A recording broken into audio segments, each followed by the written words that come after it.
All right, y'all, we are back with another Real Talk episode. Today we're going to be talking about whether you should build or buy your AR-15. This is probably a conversation for more of the beginner or more novice shooter, I guess, because a lot of you guys, if you've been in this a while, you already know how it works and the pros and cons and whatnot. So let's just start talking about those. So pros and cons of building your AR-15 versus buying one. The most obvious one to me is the pro of building your AR-15 is that you get to have the experience of building it, so you have a more of a connection with that rifle. You have a better understanding of that rifle too, how it works. You put all the parts together, so at the very least you know what parts go where, and you know how they are installed. So if you have issues, you can replace them and do that in the field if you have the right tools, so on and so forth. So you're more knowledgeable on it versus just going and picking something up off the shelf and then it works from day one and you don't understand how it works. So there's that. And then you get to have a custom-esque rifle. Obviously it depends on what parts you buy to put on it, but the benefit of building your own rifle is that you can choose without wasting any money. Like if I were to go buy a stock rifle off the shelf, it's going to come with a mil-spec trigger, it's going to come with a mil-spec selector switch. But if I were and I know those parts are pretty cheap, mil-spec charging handle, but to some point you're paying for those little parts. And so if you wanted to have an upgraded charging handle or trigger or selector switch or whatever, you're not buying the mil-spec and then just throwing it in the drawer. You could just buy whatever upgraded part you want from the beginning. So that's one of the biggest pros as well. So honestly, I think the biggest pro is that you're going to understand the rifle better. If you've built one, then you can, again, understand how the parts go together, how it functions, and so if anything were to go wrong, you can better troubleshoot the rifle and fix the issue. Then you have the aspect of having a more custom rifle, more tuned, so to speak, more built for you, more custom to the features that you appreciate and you enjoy and that you'd like or require. The flip side of that is a lot of times when guys are starting out, they want to build rifles to save money.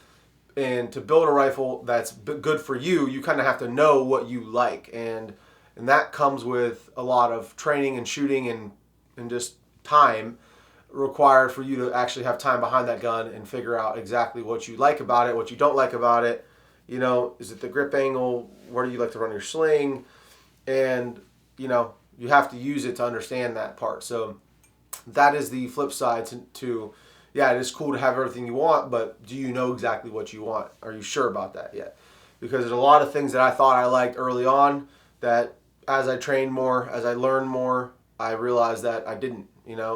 So then I guess the other benefit is aesthetically you can make it look exactly how you want it. I guess that's along the lines of the custom look. But since I'm blanking on the pros, let's go flip to I guess another pro would be to save money in areas where you want to save money, because a lower receiver group is pretty much all the same. I'm not going to say they're all created equal because, I don't know that for a fact. Would I go buy an Anderson lower? Probably not, but I don't want to get into politics here and get into brand identity and whatnot. But, I mean, the cheapest I would go is Aero Precision. I think I would trust Aero Precision with my life. So a lower receiver is not going to be a critical component in the firearm. I mean, if it's a good, like most of them meet the mil spec requirement, 7075 T6 aluminum, and then after that there's really not much happening in the lower receiver group that's going to affect reliability. If you have a good trigger in it, if you have the right buffer spring, the right buffer weight for your gas port journal and all that, then the gun is going to be reliable. So you can save money. You don't have to go out and buy a $400 custom milled receiver, lower receiver, unless you want to. There's really all the same besides like a complete ambidextrous receiver like American Defense or Silencer Co.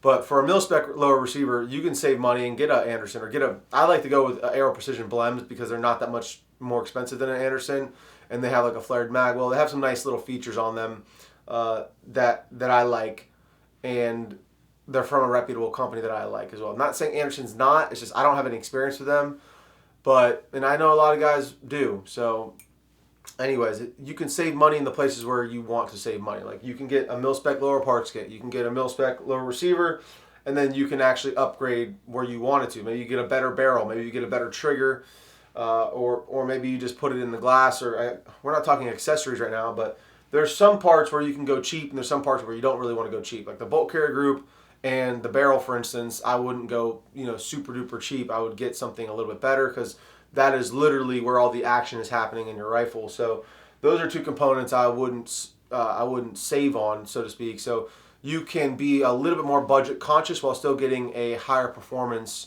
rifle out of a custom build, so to speak. So let's talk about some of the cons.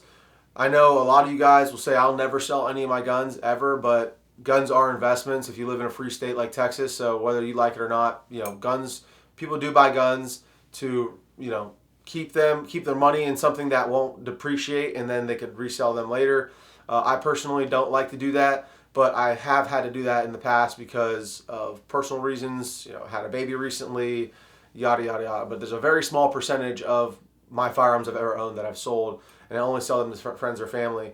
But with that being said, the resale value on a factory rifle is better than the resale value on a custom built rifle, because no one's going to appreciate the custom finer things that you put into that rifle like you would, because not everybody understands that Geissele triggers are $240 for a trigger. And so if you're trying to sell an Aero Precision builder set that you built out with a ballistic advantage barrel, Geissele trigger, it's got a Geissele charging handle on it, it's got a BCM or Sons of Liberty bolt carrier group, that is not a cheap built rifle. I mean, it's not like $4,000 either, but it is definitely on the higher end of the AR-15 spectrum, especially when you're talking to somebody who's a novice who doesn't understand all the bells and whistles that it has and why it is worth that much.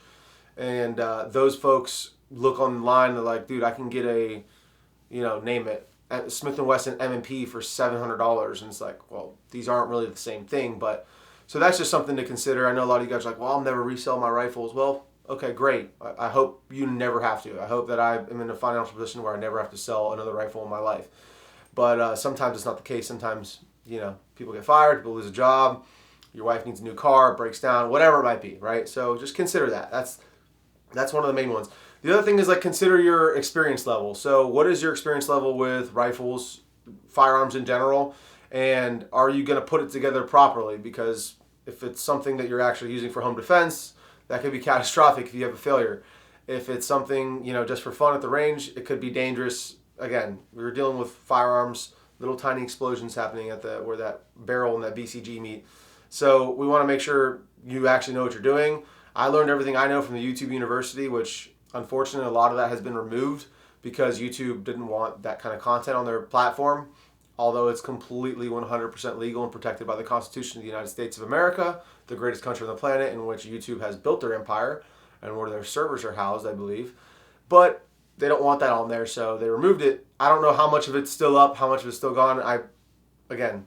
That's where I learned everything I know about building AR-15s, and they're not very difficult. I say building, they're really talking about assembling. Something like an AK-47 is what needs built. They need machining. I don't even know what goes into making an AK, flat out. I know nothing about that, so I won't even try to act like I know what I'm talking about. But with an AR-15, it's like adult Legos. You do need a couple specific tools and parts. The most important one being a vise and a bench. Like a bench you could put a vise in, because then you're going to need a vise block for your upper receiver group. You're going to need a vise block for your lower receiver group. You don't really need the vise for the lower, but it does help with certain parts. And then you're going to need a reaction rod if you want to do it right. I don't even have a reaction rod, and I've built a lot of rifles. But lastly, you'll need a torque wrench as well, because the most important component, that, in my humble opinion, besides the gas block and making sure the gas block is properly indexed on the gas port on the barrel, would be torquing the barrel nut down on the barrel. That contributes directly to how accurate your rifle is going to be, because that is where it mates up with the upper receiver group. So that is just something to consider if you are willing to invest in the tools and you have a bench, you have a place where you can kind of set this up and build it, then it's not very difficult. So what else here, guys? Let me talk about some other options. So there's a good middle ground if you don't want to buy a complete rifle and you don't want to just build one from the ground up.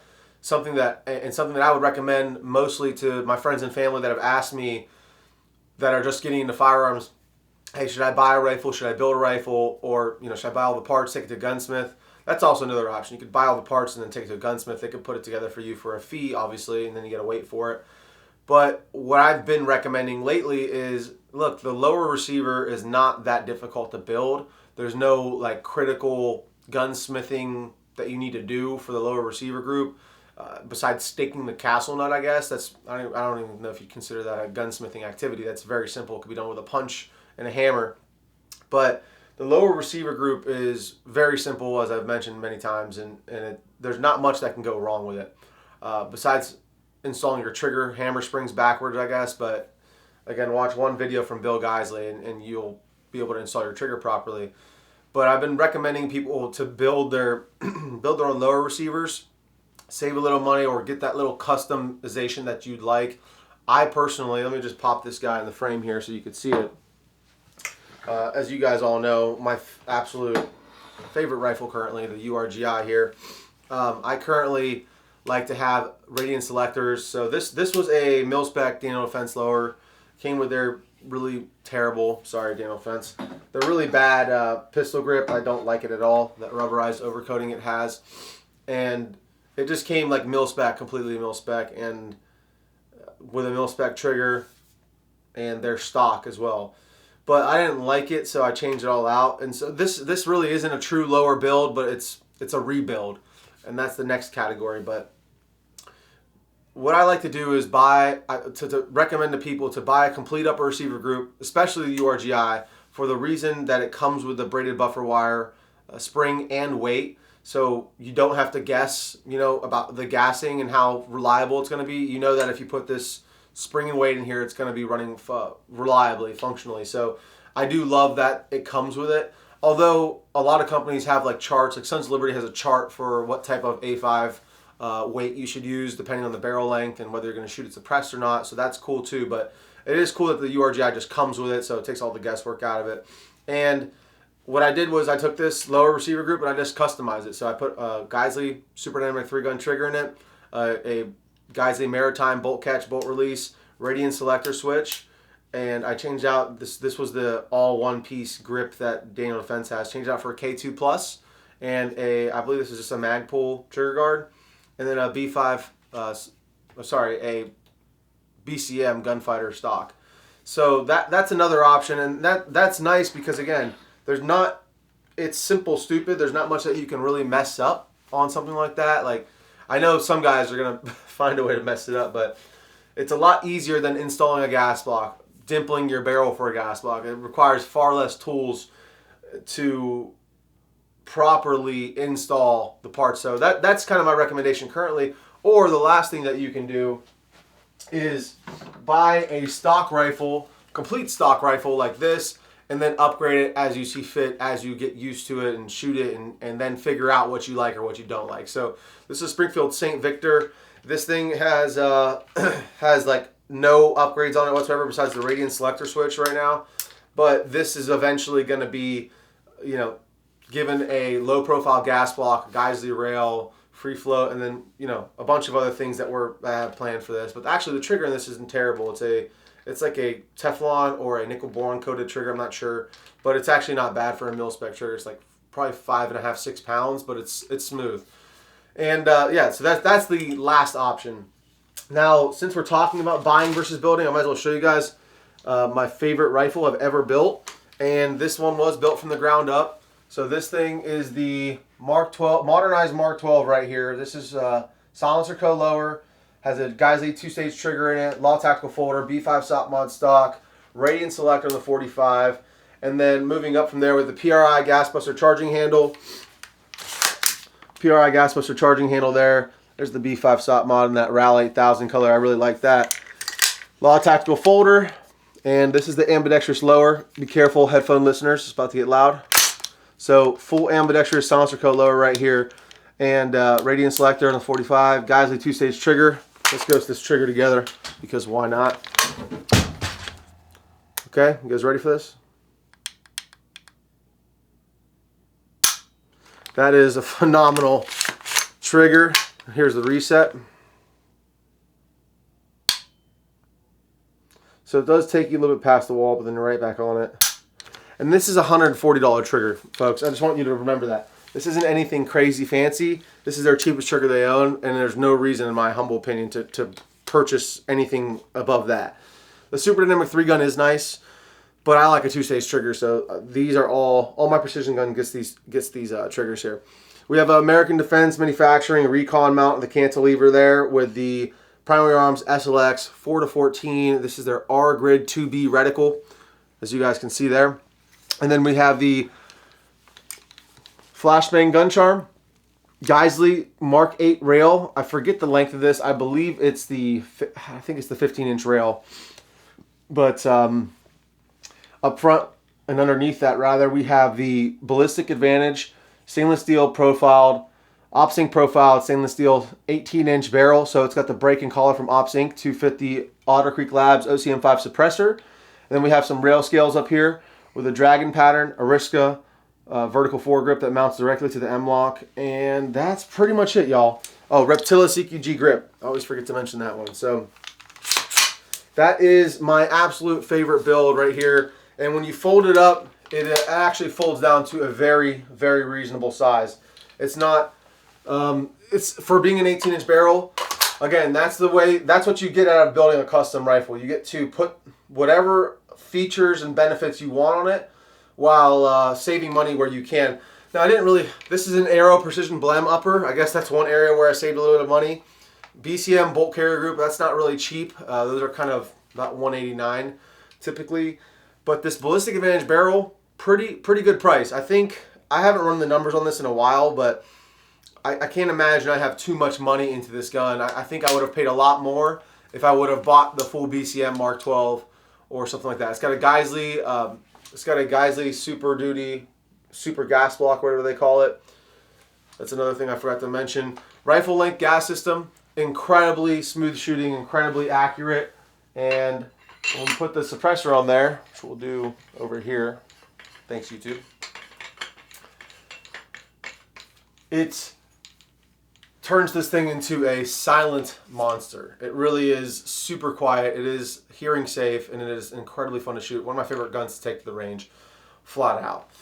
So this is a great example of what you can get when you build a rifle. You can get every single little thing that you want for the cheapest price possible, because you're not buying a, an OEM gunfighter stock from BCM and then taking it off and chucking it in the drawer. You're just buying exactly what you want, and then you get it when you put it all together. So that's pretty much going to wrap up this video, y'all. I think I covered most of the highlights, most of the lowlights. The last thing I'll say is that, and most importantly, if you're going to build a rifle, then you're committing to the knowledge and the journey of learning about how it works. And most importantly, what I found was with 300 blackout rifles that I've built and 300 blackout pistols that I've built, is that you're actually committing to figuring out how to properly gas a system to make it reliable with your barrel length, with your gas block journal size, with your gas port size on your barrel that you're buying, and with the ammo you're buying, and whether you're going to run it suppressed or not. So the only gun I never had an issue with 300 blackout was the DDM4 PDW from Daniel Defense. That ran out of the box with any ammunition I put in it, whether I was suppressed or unsuppressed. Every other 300 blackout that I had built, I had some type of malfunction and reliability issue, which is an immediate full stop for me for considering a gun for any serious application. So 300 blackout kind of died to me outside of the realm of just having fun.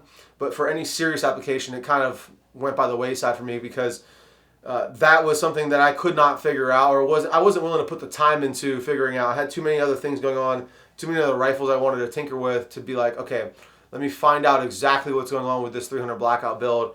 And instead, I just moved on. So that is something you're going to need to consider, because you're investing your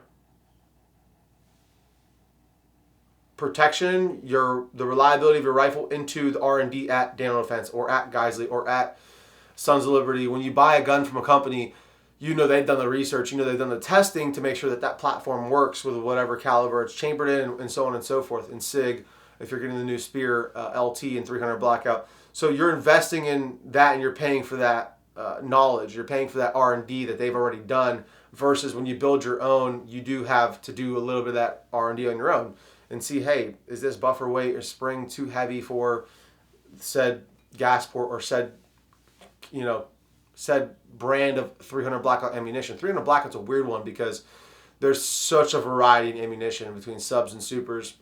So with 5.56, it's not nearly as hard. Every 5.56 I've ever built has been pretty good. Like with the exception of this one might be a little over gas or something like that. But yeah, guys, that's going to be the end of this video. I just want to say thank you guys so much for all the love, all the support you guys have shown over the years I've been doing this. You guys are the reason I keep doing it. So spread some love, bring some people into the community. Teach your buddy how to build an AR-15. It's a really fun experience when you do it together. And yeah, that's it. Just spread some love, man. There's enough hate in this world. We need to really lean into good people and bring out the best in people. And so I hope that you guys can do that today. I love every one of you guys. Thank you so much for watching. I will say there are 4 ways you can support the channel if you guys are interested in doing that. There is the super thanks down below the video. It's like Patreon right here on YouTube. Those funds are contributed directly to what we try to do here on the channel, so that is greatly appreciated. Then there is a like, comment, or subscribe. I know it is overplayed, it is played out, but that type of activity helps the algorithm understand that people value these videos and they want to see more of them, and it pushes it to a wider audience, and maybe it can bring 1 or 2 new people into the gun community. So doing that is a big help as well. You could use bro code RDB10 over at Brownells, saves you 10% over there, and then it also gives us a little bit of help on the channel. It does have to be a cart size of $150 or more, and there are some restrictions. If it's already on sale or something like that, you can't double stack the sale. So I really appreciate everyone who's been using that code. And then lastly, rangedaybro.com for any merch. We have the gun charms over there, as well as any of the t-shirts and hoodies that I've designed. So if you guys are interested in any of that stuff, head on over there and pick something up. But that being said, love you guys. Make it a great week. Talk to you soon.